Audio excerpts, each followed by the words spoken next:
Ooh, that wasn't in my last sermon. Sorry. Mess of pottage. Maybe I should watch that for a minute and see how that comes out. We blend our Christianity, and we think that somehow if we get the right people and the right laws on the books, somehow human hearts will be changed and revival will come on our land. I have one question. How did the Old Testament law work for the people of Israel? Did the Old Testament law change their hearts and give?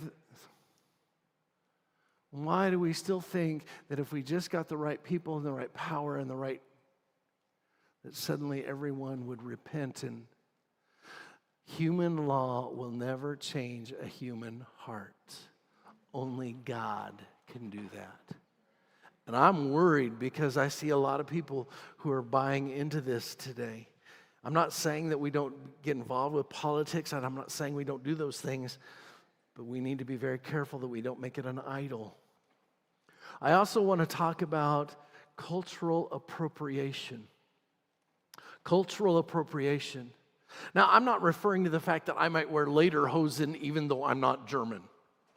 I'm not talking about that kind of cultural appropriation. What I mean is this, is that American Christians today are becoming more and more like our culture and less like Jesus. Less and less like Jesus.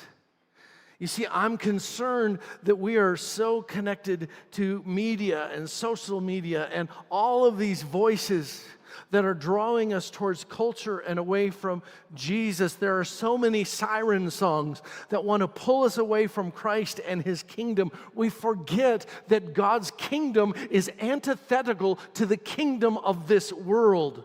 We just want to be like Mike, to borrow from an old ad campaign. We want to be like everyone else, not realizing that we're becoming more and more like our culture and less like Jesus, and it's like the proverbial frog in the kettle. We begin to not recognize that the water is getting hotter and hotter and will soon boil us to death.